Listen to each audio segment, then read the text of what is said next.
Inter ఏ branch అయినా AI career కోసం వివిఐఎస్ఎం BS డిగ్రీలో జాయిన్ అవ్వండి. కాల్ 8125021119. వర్ణ గారు నమస్కారం. మీరు వర్క్ చేసిన యాక్ట్రెస్లో ఇద్దరి డెత్ మిస్టరీ అనేది ఎప్పటికీ ఎన్ని జనరేషన్స్ మధ్యగానే గుర్తుంచుకున్న ఒక death mysteries like one Sridevi గారు, ఇంకొకటి మీరు సీతాకోక చిలుకలో మీ వదినగా చేసిన సిల్క్ స్మిత గారు.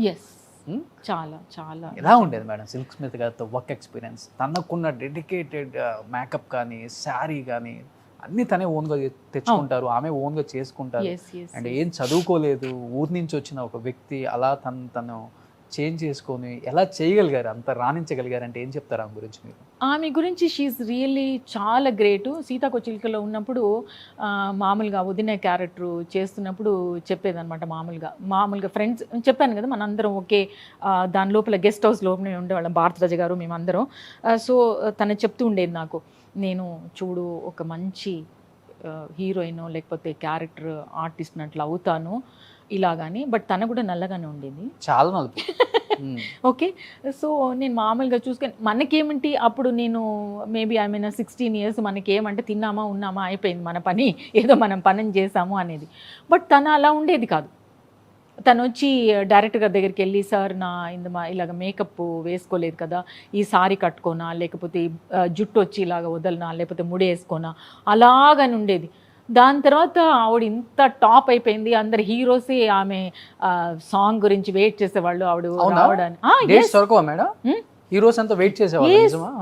ఆమెను బుక్ చేసుకున్న తర్వాతనే హీరోస్ని అది చేసేవాళ్ళు. సో అంత గ్రేట్ డాన్సర్ ఆవిడ అయిపోయింది. ఒక షూటింగ్లో మాకిద్దరికి పక్కన షూటింగ్ జరుగుతూ ఉన్నాయి. సో సిల్క్ స్మిత్ అక్కడ ఉంది, తర్వాత వాళ్ళ అసిస్టెంట్తో చెప్పి పంపించింది, ఇలాగా నేను ఇక్కడ ఉన్నాను, అరుణ అక్కడ ఉందంట, ఎనీ టైం అయిపోయిందంటే మేకప్కి రూమ్కి రమ్మని. అప్పుడు మేము సపోజ్ తను పిలిచింది, సో మేము ఫీల్ అయ్యేవాళ్ళం, నేను ఫీల్ అయ్యేదాన్ని కాదు. సరే సిల్క్ స్మిత పిలిచింది వెళ్దామా అనేది, షార్ట్ అయిపోయింది తొందరగా వెళ్ళిపోదాం, వెళ్ళి చూసి కొంచెం గాసిప్ చేసుకొని వద్దామా అనేది ఉండేది. వాళ్ళది అయిపోయిందంటే వాళ్ళు కూడా అలాగే ఫీల్ అయ్యి ఉండే, సరే అరుణ్ అక్కడ ఉంది కదా మనం వెళ్దామని. మీ దీంట్లోపల ఇది ఉండేది కాదు. We never even feel that కి మనం వెళ్ళొచ్చా వెళ్ళకూడదా, తన పిలుస్తే మనం ఏంటి వెళ్ళేది, అలాంటిది ఏమి ఉండేది కాదు. Maybe we are innocent, I don't know what is that point. So మేము ఎప్పుడు అలా అనుకునే వాళ్ళం కదా. వాళ్ళు ఉన్నారు, అక్క అక్కడ ఉన్నారు, జయసుధక్క లేకపోతే జయప్రదక్క ఉన్నారంటే మేము డెఫినెట్గా వెళ్ళి చూసి వచ్చేవాళ్ళం. ఎనీ టైంలో బ్రేక్ టైంలో కూడా, సార్ మేము ఒక్క నిమిషం అక్కడికి వెళ్ళేసి వస్తాం ఇట్లా అంటే, తొందరగా వచ్చేసేయండి అమ్మా అనేవాళ్ళు డైరెక్టర్ గారు. ఇట్లాగా అలాగా అయ్యేదన్నమాట. సరే నేను ఒక రోజు అక్కడికి వెళ్తున్నప్పుడు తన డిజైన్ చేస్తూ ఉంది, ఫుల్గా ఒక గీస్తూ ఉంది. నువ్వేంటి నీకు వచ్చే ఆర్ట్ అది రాదు, నువ్వు చెప్పవా ఇట్లాగా. ఆ సిల్క్ స్మిత ఏంటి ఎవరు ఆర్టిస్ట్ మన షబానా ఆజ్మీ అండ్ స్మితా పాటిల్ వచ్చి ఒక పిక్చర్లో ఇట్లా బొట్టు పెట్టుకుంది, అది నాకు కావాలి అలా. అప్పుడు ఇప్పుడైతే మనం మొబైల్ తీసుకొని ఇమీడియట్ గూగుల్ చేస్తాం, లేకపోతే దీంట్లో అప్పుడంతా అది కాదు కదా.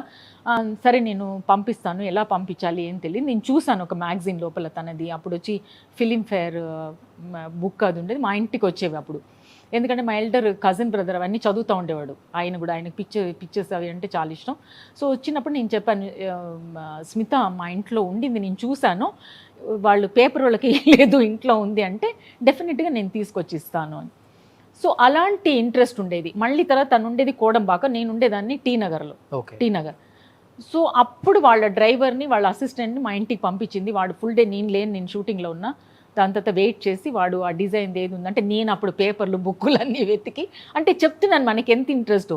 ఇప్పుడైతే మన పిల్లల్ని అడిగినా కూడా చేయరు, ఏమో ఎప్పుడు పేపర్ అడుగుతున్నాను, ఆ పేపర్ ఎక్కడుంది ఎక్కడ పడేసాము మనకు తెలియదు అని. బట్ మాకు కూడా ఒక ఇంతియాజం ఉండేది, అయ్యో తను చేస్తుంది కదా మనం ఇద్దాము అలాగని, దట్ ఇంట్రెస్ట్ తనే ఓన్గా అంత కాస్ట్యూమ్ కానీ జ్యువెలరీ కానీ. ఎస్ అబ్సల్యూట్లీ అన్నీ చూసుకొని చేసి చాలా చాలా she very hard worker.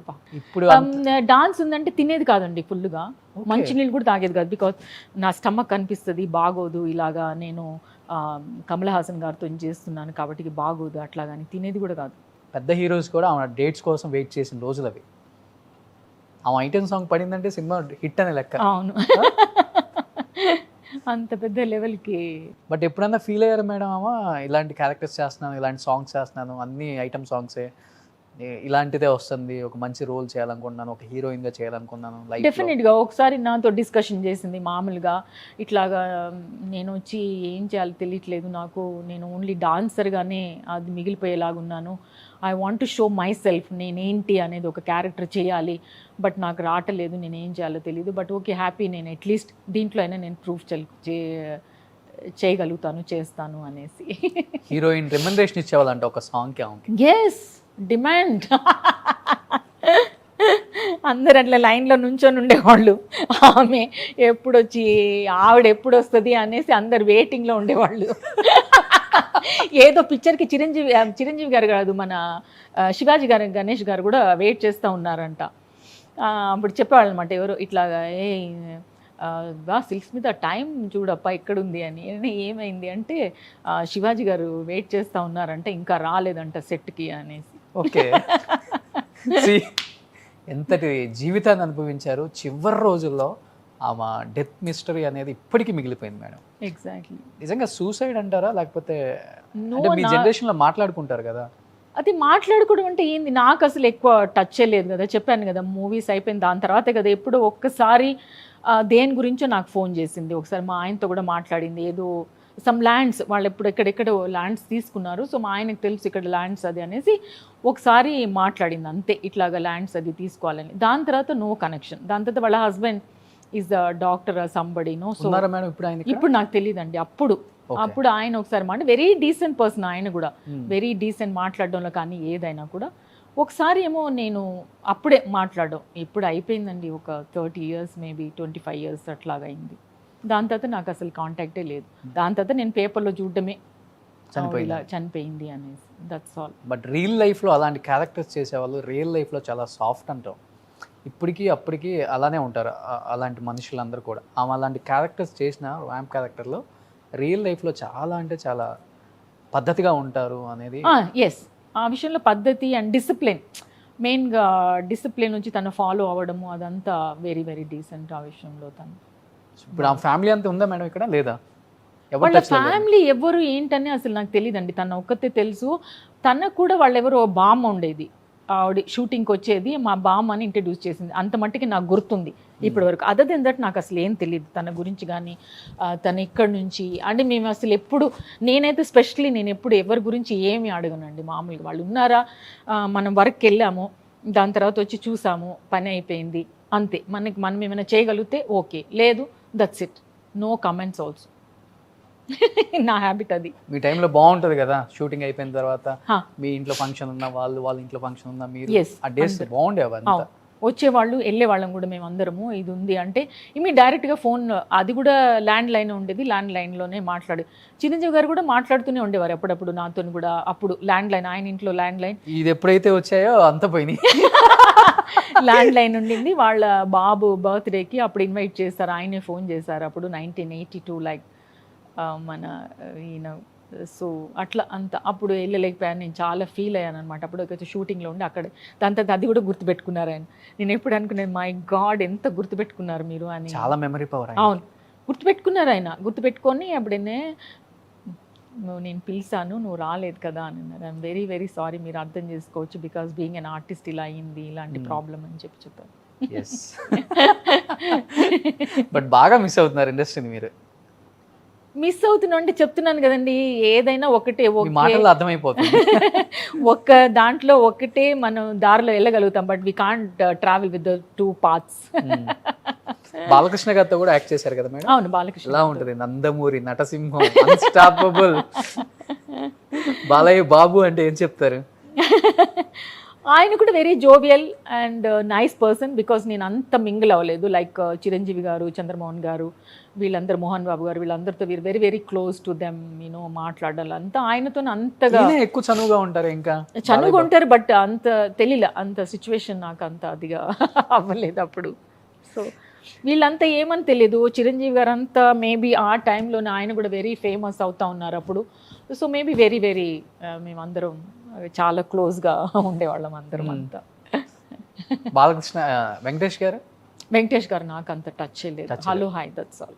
Nagarjuna garu, Venkatesh garu, అప్పటికంతా నేను I'm going to finish my movies and bye. వాళ్ళు వచ్చే టైంకి మీరు ఎస్ ప్యాకప్. యా ఓ చాలా సీనియర్ అయితే మీరు.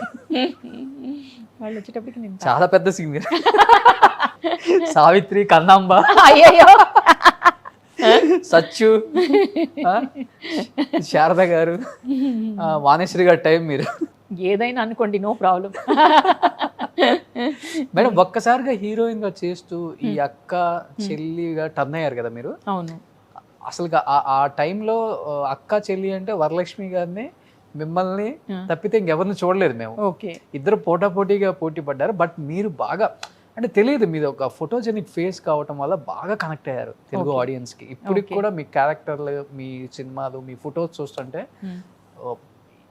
ఏం సినిమాలు చేశారా బాబు అనిపిస్తుంది మాకు. ఎందుకు టర్న్ అయ్యారు ఒకసారి అట్లా హీరోయిన్ టు అక్క చెల్లి? అదే ఒకటి ఏమిటంటే డేట్స్ వచ్చి ప్రాబ్లం అయ్యేది, తెలిసేది కాదు డేట్స్ మనం ఎక్కడ ఏది ఇవ్వాలి ఏం లేదు అని. దాని తర్వాత మన పిఆర్ఓస్ వాళ్ళందరూ వచ్చి చెప్పేవాళ్ళు అనమాట, నువ్వు వచ్చి ఇప్పుడు again you are waiting for the heroine characters అట్లాగంటే ఆడియన్స్ మర్చిపోతారు. దాని తర్వాత అదేం ప్రాబ్లం ఏం లేదు, మిగతా ఆర్టిస్టులు ఎంతమందిని తీసుకోండి ఎగ్జాంపుల్, వాళ్ళందరూ చేసే ఇట్లా వస్తున్నారు ఇట్లాగని చెప్పేవాళ్ళు. అది మనకు తెలియదు కదా, మనకేం తెలీదు, ఓ మేబీ ఇదే ఇలాగే చేయాలేమో మనకు తెలీదు అనేసి. సో అందుకని యాక్సెప్ట్ చేయాల్సి వచ్చింది. ఇప్పుడు చూడండి, ఇప్పుడు నాకు తెలుసు ఫ్రీగా చెప్తున్నాను, మదర్ క్యారెక్టర్ అయితే చేయనండి సారీ అనేసి. టీవీలోనే చెప్తున్నాను, ముందు చెప్పలేము కదా. ఎక్కువ కృష్ణ గారికి చెల్లిగా చేశారు కదా. అవును. రామారావు గారు చేశారా? డాటర్ క్యారెక్టర్ ఒకటే చేశారు, జస్టిస్ చౌదరి. ఓకే. అది డాటర్ రామారావు గారికి. అందరికి ఒక డ్రీమ్ ఆ రోజుల్లో ఎన్టీఆర్ గారితో వర్క్ చేయాలని. I think you are so lucky. ఎలా ఉంటది పెద్ద ఆయనతో? అయ్యో చాలా బాగుండేది. చాలా ఒక ఫాదర్ లాగా కూర్చోబెట్టి ఒక డిసిప్లిన్ నేర్పించారంటే నిజంగా ఆయనతోనే అనుకోవాలి నేను. మేము వచ్చి ఆ జస్టిస్ చౌదరిలో నాన్నగారు అనేవాళ్ళం, యాక్చువల్లీ నాన్నగారు అండి అనే గాడ్ ఫాదర్ లాగా. సో ఒక డిసిప్లిన్ అనమాట. ఏంటంటే షూటింగ్ నుంచి రాగానే ఆయన పక్కన పిలిచారు, ఇలా చూసేవారు, చూడగానే అందరూ మచ్చి ఇవాళ నీ నంబర్ ఎల్లు అనేవాళ్ళు. నేను అనుకునేదాన్ని భయ్ ఏంటి నాకు తెలియదు అని. అమ్మ ఇక్కడ రా కూర్చో ఇక్కడ పక్కన అనేవారు. సరే అనేసి చైర్ వేసుకొని పక్కన కూర్చోదని. కూర్చోగానే చెప్పేవారు అనమాట, ఏం చేస్తున్నావు, ఏ ఊరు ఏంటి అని అడిగేవారు. అడిగితే చెప్పాను, ఇలాగండి పాలకొల్ల నర్సాపురం అక్కడ, బట్ పెరిగిందంతా హైదరాబాద్లోనే, నాకు తెలీదు, ఎప్పుడైనా హాలిడేస్ మట్టుకు మేము ఇలా వెళ్తాము. మా నాన్నగారు వాళ్ళది వచ్చి ఇలాగా ముచ్చర్ల ఫ్యామిలీ అంట ఆ రోజులు అలా. అయితే అప్పుడు నాగేశ్వరరావు గారు చెప్పారనమాట, ఇలాగా వాళ్ళ ఫ్యామిలీ చాలా పెద్దది, ఇట్లాగా వన్స్ అపాన్ ఎ టైం మేము షూటింగ్లోకి వెళ్ళినప్పుడు ఇలాగని. సో దెన్ రామారావు గారు చెప్పారనమాట, నీకు యాక్ట్ చేయాలని ఇంట్రెస్ట్ ఉందా, ఎలాగ ఉండాలి ఏంటి, ఒకటి నువ్వు గుర్తుపెట్టుకో, టైం అండ్ డిసిప్లిన్. వచ్చి ఈ పని చేస్తున్నాము, అది ఏ పనైనా ఏదైనా కూడా మనం హెజిటేట్ చేయకూడదు, ఆ పనిని మనం కరెక్ట్గా చేయాలి, అది ఫినిష్ చేయాలి. Okay. And time is very very important. 7 o'clock అంటే నువ్వు వచ్చి 6:45కి అక్కడ ఉండాలి. వాళ్ళు షూట్ చేస్తున్నారో లేదో మనకి అనవసరం, కానీ మనకి చెప్పారు కదా మార్నింగ్ షెడ్యూల్ అనేసి 7 o'clock అని చెప్పారు కదా, అవునండి కరెక్ట్, అలాగా మనం చేయాలి. అప్పుడు చేసినప్పుడు అలా చేస్తున్నప్పుడే నువ్వు పైకి రాగలుగుతావు. అది very very important. As a ఆర్టిస్ట్కి వచ్చి చాలా ఇంపార్టెంట్ అది. తర్వాత మనం మేకప్ వేసుకుంటున్నామంటే అది వచ్చి మన ఫుడ్, అది మన తమిళ్ అంటారు, అది మన తొలిల్, అది మన జాబ్. సో దీనికి వెరీ వెరీ ఇంపార్టెంట్ ఇవ్వాలి. ఇది వేసుకున్నప్పుడు మన అబద్ధాలు చెప్పడము, ఇలాగ లేదండి నేను ఇది చేశాను అది చేశాను అలాంటివన్నీ చేయకూడదు. అదొక మహాలక్ష్మి, మన భోజనము, మన ప్రొఫెషన్ అని చెప్పి మనం అది భావించి దానికి రెస్పెక్ట్ ఇవ్వాలి అని చెప్పారనమాట. మోస్ట్లీ నేను అదే మీకు చెప్పినట్టుగా నేను ఆయన్ని మనసులో పెట్టుకొని అవి ఫాలో చేస్తుంటా నా వల్ల అయినంత మట్టుకి. Okay. What you learn from Nageswara Rao గారి దగ్గర నుంచి ఏం నేర్చుకున్నారు? ఎక్కువ వచ్చి రామారావు గారితో నేర్చుకున్నాను. ఎందుకంటే నాగేశ్వరరావు గారితో నేను ఏ పిక్చర్ యాక్ట్ చేయలేదు. మామూలుగా సెట్లో ఉన్నప్పుడే ఆయన వేరే షూటింగ్, చెప్పాను కదా మేము వేరే షూటింగ్ జరుగుతున్నప్పుడు మేము అందరం కలిసి వచ్చి మాట్లాడుకునేవాళ్ళం. సో మాట్లాడుతున్నప్పుడే రామ్మా ఇట్లాగా నువ్వు ఈ ఆంధ్ర నుంచి అంట కదా ఎక్కడెక్కడ అని అన్నప్పుడు అవునండి అనేసి చెప్పేసి పక్కన కూర్చోబెట్టి మాట్లాడేవాళ్ళు. మాట్లాడుతున్నప్పుడు మేము అడగకముందే చెప్పేవాళ్ళు అన్నమాట, ఇలా ఫాలో చేయాలి, ఇలా చేయాలి అది అనేసి. అది రామారావు గారితో చేసి ఆయనతో మాట్లాడి ఆయన చెప్పిన విషయాలలో ఇదే డిసిప్లిన్ ఫాలో చేయడం. నేను మార్నింగ్ లెగాలి, తర్వాత వచ్చి ఆ టైంకి పడుకోవడము, ఇంకొకటి వచ్చి మనం ఏదైనా పని చేస్తున్నప్పుడు ఆ పని మీద శ్రద్ధ, కాన్సన్ట్రేషన్, ఈ పని మనం చేస్తున్నాము, ఇది చిన్నది పెద్దది అనే డిఫరెన్స్ లేకుండా Okay. దాని మీద కాన్సన్ట్రేషన్ చేయడం.